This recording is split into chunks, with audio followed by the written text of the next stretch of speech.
Uh, Good evening and happy Diwali to our audience in India and both are there to our amigos in Brazil. We are here to talk about the Brazilian elections. Brazil and India both are in a stage of transition in their democracies, in their politics, as well as in their economies. Both took off. India took off in 91 and Brazil took off in 94, and with great promise between the period 2003 to 2008 before the financial crisis. And people thought, oh yes, here they are. But then they were hit by the financial crisis, and also internally in India, the coalition government in India couldn't deliver.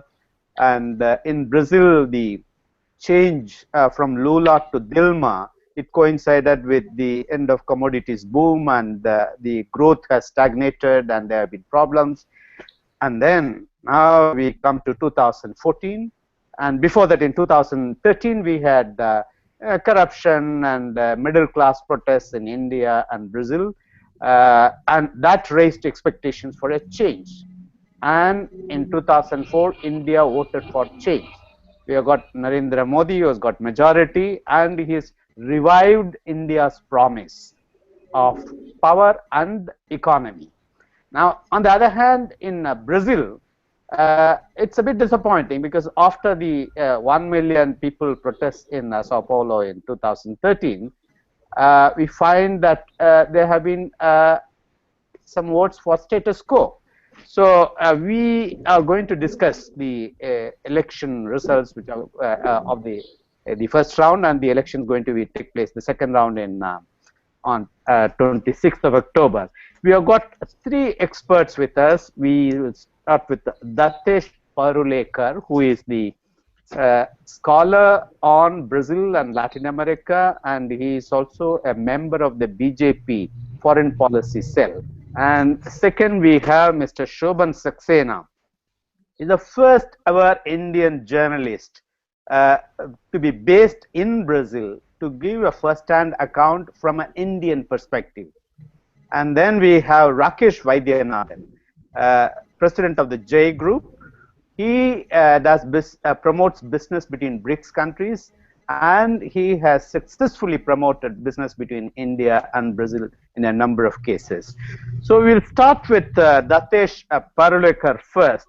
Datesh, in India, yes, Modi is a phenomenon, and he has revived the promise and hope and the confidence and optimism of India.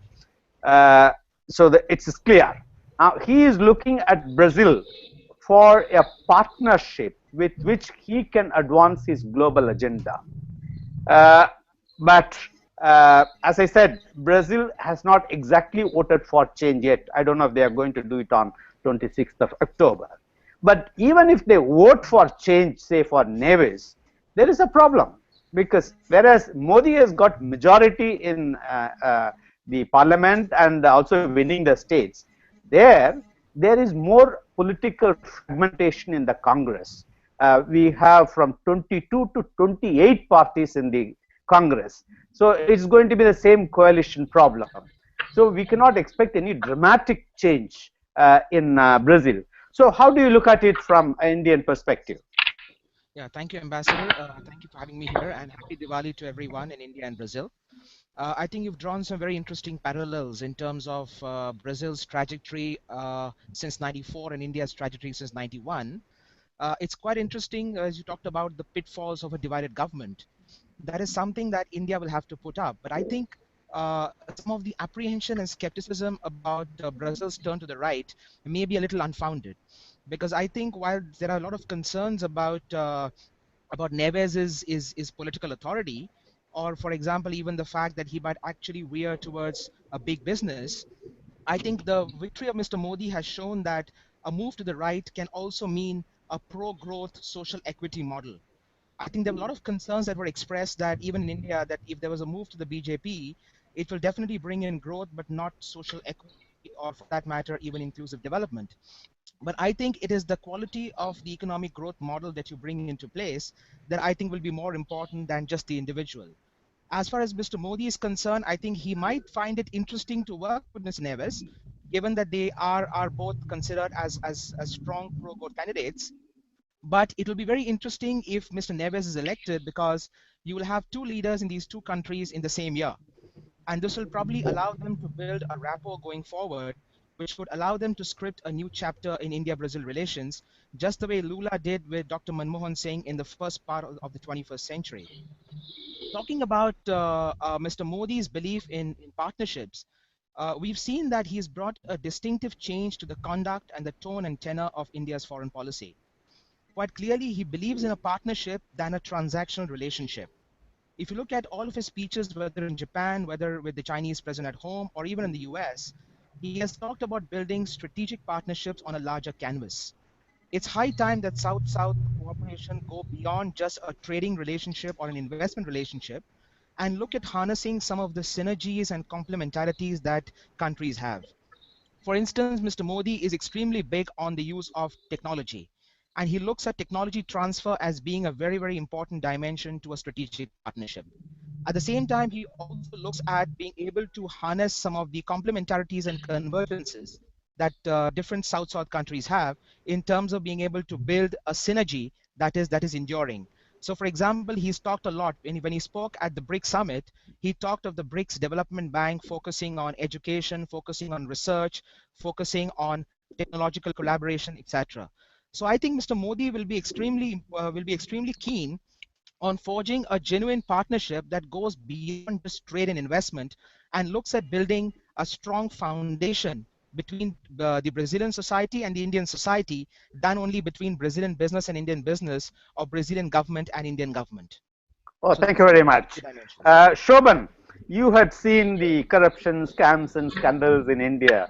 As a journalist, you were in the first seat watching and critiquing. Now you have seen it in Brazil. So how do you see the play of corruption in politics? For example, in India, while in the center it has changed, in Tamil Nadu it has not changed. Now, in Brazil, one of the problems for any president is to get any bill passed in the Congress. You need to give them opportunities for corruption. That's how we got Mensolon scandal. Now, so how do you compare these? And now with this bombshell from Petrobras, where even President Dilma has accepted, yes, the money has gone, we must get it back. How do you look at it, and how do you look at any possible coalition, how it is going to work out in the next administration? Yeah, before I talk about corruption, I would just like to share the two latest opinion polls which have just come in this morning, and the polls show that Dilma is 4 points ahead of Aecio Neves at this stage. She is gaining momentum. So I don't think Brazil is really ready for change. It looks at the moment.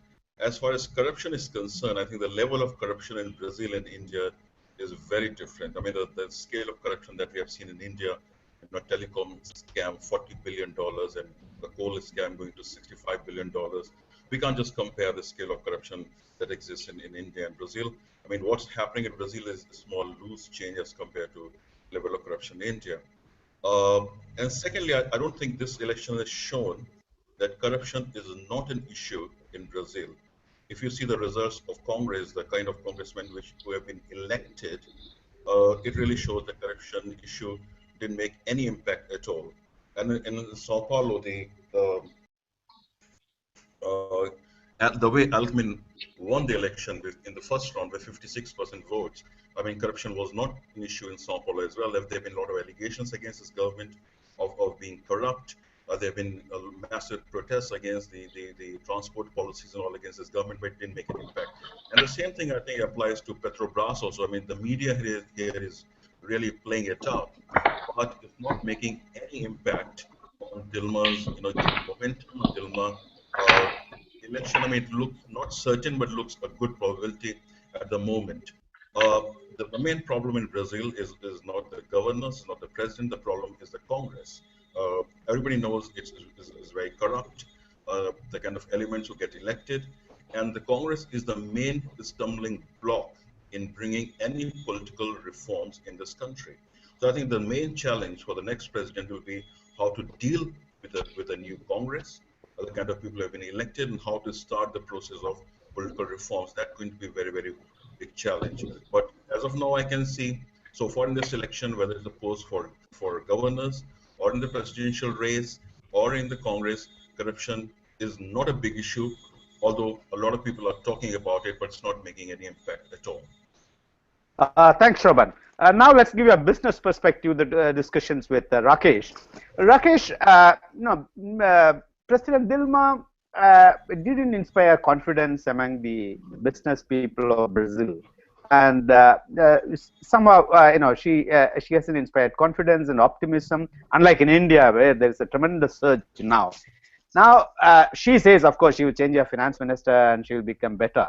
But what I see is, at least this time she had an incentive to do better and cooperate with the business and give them more space to get re-elected. Next time she won't have any incentive to do that. Anyway, that's her last term. So do you, in case she gets re-elected, do you think she is going to change dramatically her approach, her attitude towards business? And secondly, I want to ask you, Modi had proven himself in Gujarat. And he told everyone, see what I have done in Gujarat. I can try and repeat it in Delhi. Now, what has Neves done to prove himself in Minas Gerais, which is translating into something kind of an action-oriented guy and kind of positive opinion and image for him, as it has worked out here in India? Right. I think, I wanted to make 3 points. One is that the reason why Dilma was not as acceptable to big business in Brazil vis-a-vis Lula was that Dilma was beginning to address a very important problem. Lula created a lot of consumers by direct cash transfer, which actually created a market for business. But Dilma was trying to look into the productive aspect of the economy. If you look at the Brazilian economy, you have owners of capital, owners of natural resources, who really contain a lot of the power in the economy. And manufacturing sector, which is really a labor-intensive sector vis-a-vis, let's say, the capital sector, which is natural resources and banks, does not have the same kind of clout. So Dilma tried to lower the costs of inputs to the transformation sector, but she did it in a very clumsy and abrupt manner. For instance, she renegotiated the concessions for energy without really taking into account big business. For instance, now because of the drying up of the hydro resources in Brazil, there is a major energy cost increase. So contrary to what she wanted to achieve, because she didn't do good planning, actually it ended up hurting the consumers more and hurting the manufacturing sector more. So the capital sector in Brazil is also not really saintly, in a sense that there is a lot of concentration of capital, a lot of concentration of market power. If you look at the steel sector in Brazil, 5 companies control 50%. In India, five companies control 50%, while in Brazil, 2 companies control 90% of long steel and 3 companies control 90% of flat steel. So there is very little competition in the real sector in Brazil. And so the real struggle between both the candidates is who is going to really first cut the flab. Government collects a lot of taxes, and it doesn't spend the taxes very well, and the costs are high, and market power is concentrated with private sector. There's not enough internal competition, and Brazil has a very high protectionist barrier, which prevents outside competition from India, China, and other places getting into Brazil. So Neves really represents the point of view that the government has to cut its flab first, and reduce the big government, reduce the taxes, reduce handouts, etc. While Dilma has been trying to push the bill to the private sector, and that is really the struggle. And so when Dilma gets re-elected, I don't think she will change much of the policies, but Brazil will enter a bigger stagnation, because business will not cooperate with Dilma. But then, since Dilma has the political power, after a couple of years, because the businesses has to sustain themselves, Brazil will come back, it will recover. But the recovery will be much slower than if Aecio comes to power. If Neves comes to power, still 2015 is going to be a bad year, because Neves believes in the neoliberal policy, so he's going to really increase interest rates significantly, which Dilma tried to lower. and he is going to try to get out of the bad debt and rationalize government. So only in 2016 there is any prospect of hope for Brazil. Neves has proved to be a relatively good administrator in Minas Gerais state. He has done a relatively lot on education, and he has also maintained government finances relatively better. PSDB has a good track record of distribution of social justice, direct cash transfers, etc. So really, the problem in Brazil is structural. I don't think either Neves or Dilma is going to be the magic bullet.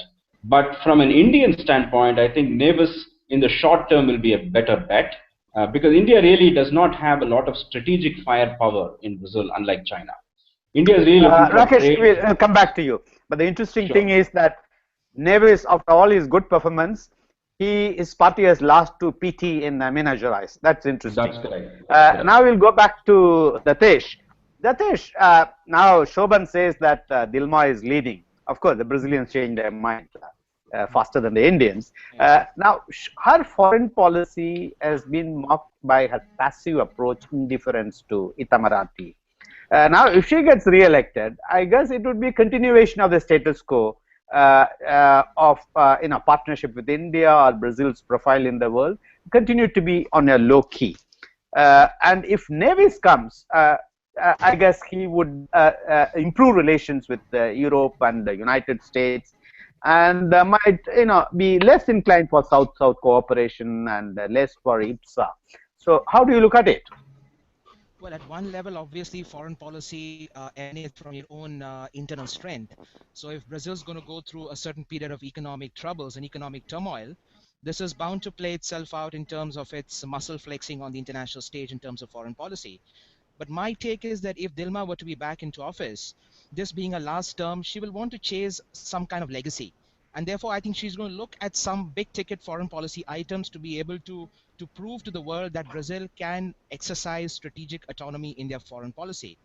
On the other hand, if Mr. Neves were to come to power, I'm not so concerned about his pivot to US and Europe, because all said and done, given the structural issues that exist within the Brazilian economy, and given the overall economic scenario globally, I think Brazil, if it has to extricate itself out of its economic troubles, will equally have to look at South-South economies, particularly the emerging economies like China and India, to bail themselves out. Because all said and done, the Eurozone is in deep crisis, and the American green shoots are still very, very incipient. So given the neoliberal model that Neves chases, I think he will actually like to do business with India, and he will probably like to come out with some very, very big initiatives in foreign policy that puts Brazil on the global map. So I'm not too concerned about his pivot to US and Europe. I think there's still a lot of hope for South-South cooperation going forward. Thank you. Now we'll go back to Shoban.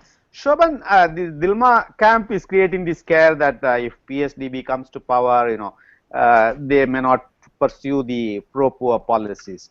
But then the fact is that it was the PSDB administration, starting with Fernando Henrique, is the one which laid the foundation for a stable and growing economy starting from 1994. And on that foundation, Lula built the towers. While it's a campaign, but I think PSDB need not be scary for economic growth. And the other thing is, I wanted your comment on this one. I find when you look at the map, electoral map, the Northeast has been solidly with the Dilma. I know the Brazilian joke that Northeast is the India of Brazil. Poor and backward and colored. and rich Sao Paulo is with the PSDB. How do you look at this divide? I think more than anything else, this election has brought out the class divide, and if you want to say the racial divide in Brazil. I'm glad you mentioned Bolsa Familia. The Bolsa Familia, every party, whether it's Marina Silva or Aecio Neves, of course, they all talk about Bolsa Familia, but this Bolsa Familia is actually driving this election. It's not a secret that among the middle classes, among the rich classes, among the rich people of Sao Paulo, there's a lot of resentment against Bolsa Familia, and they all talk about it.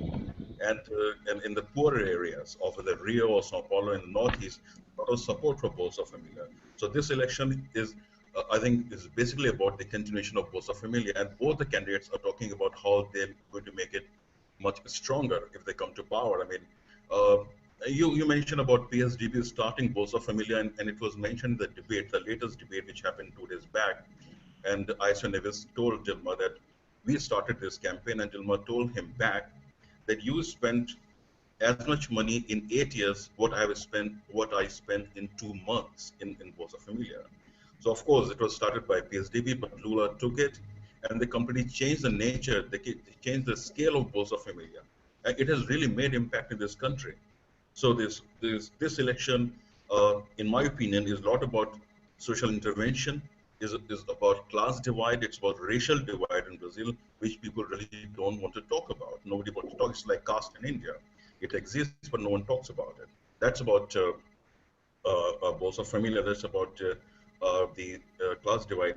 And I'm sorry, what was the second point about?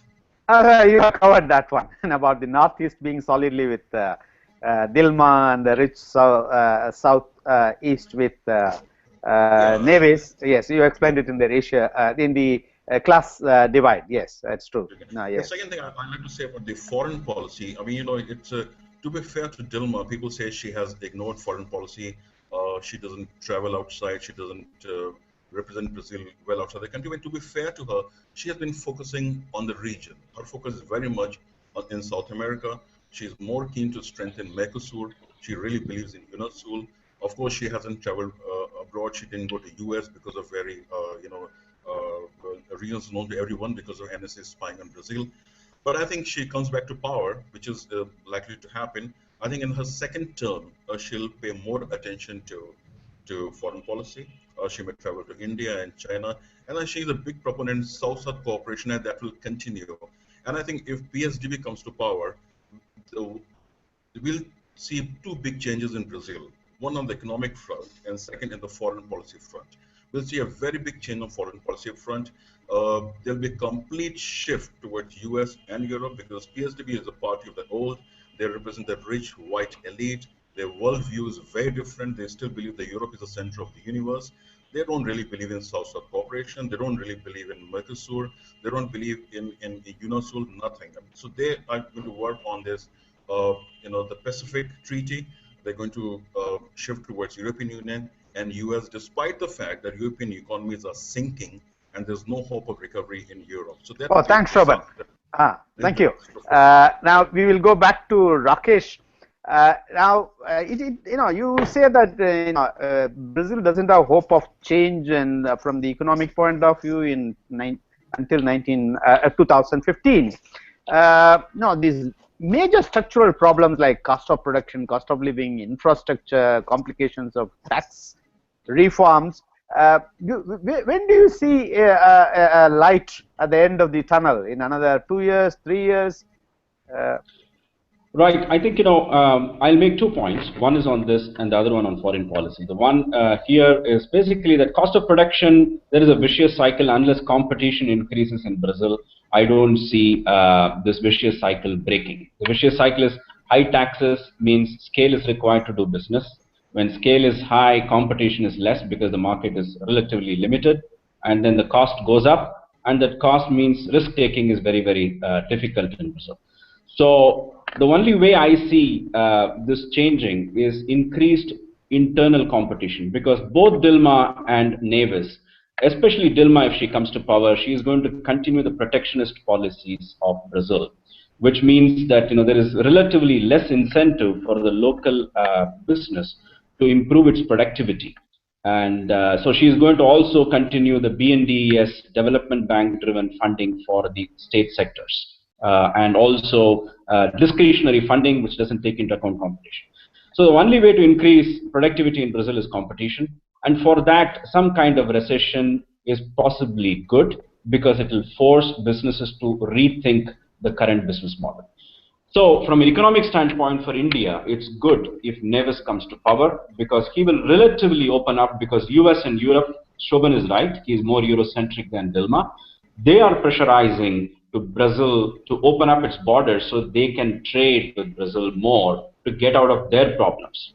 And so when Brazil opens up for US and Europe, in general, Indian trade should go up. On the other hand, from a strategic standpoint, Dilma is much better for India from a foreign policy standpoint. Shobhan is right. Neves is basically going to be very Eurocentric. And the difference between Mr. Modi and Mr. Neves is that the locus of loyalty of Mr. Modi culturally is very much in India. It's a nationalistic right. And the tragedy of the emerging world has been it has been forced to adopt left of center positions because the right of center has always been Eurocentric, whether it is in South America, whether it is in Africa, whether it is in Eastern Europe, etc. So most of the bigger powers in BRICS, China, Russia, Brazil, India, all of them have been relatively left of center until the emergence of the right of center BJP in India, which is relatively nationalistic at the same time, liberal and competition oriented. That doesn't exist in Brazil. So strategically, Dilma is better for India. Economically and commercially, Neves is better for India. But currently, because India doesn't have the strategic power of China, China is able to sink in a lot of money in capital and infrastructure.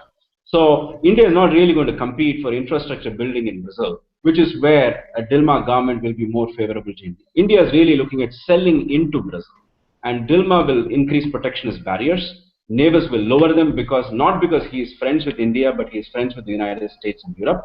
And so Indian trade will go up with Brazil. And M&A opportunities will be tremendously available in the next couple of years because Brazilian multiples are going down. So Indian companies should consider buying Brazilian companies. Thanks, Rakesh.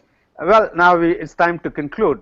I always thought that Brazil is a much better place with their homogeneous society. It's easier to bring about change faster than in India with these multicultural, multi-ethnic, multilinguistic society with all kinds of problems we have. But I've been proved wrong. In India, we have reinvented ourselves, and suddenly there is the unexpected, unimagined has happened, and again we are looking at the future with optimism and confidence. And I'm sure the Brazilians also have reinvented themselves in the past, and I'm sure they would be able to do it. And so we are not interested in the temporary trade and business. We believe that a strong and vibrant and prosperous Brazil is in the long-term interests of India. So I thank you all, and let us keep our fingers crossed for 26th of October. Thank you very much. Thank you, Ambassador. Obrigado. Thank you, Shobhan. Thank you. Thank you. Thank you, Rakesh.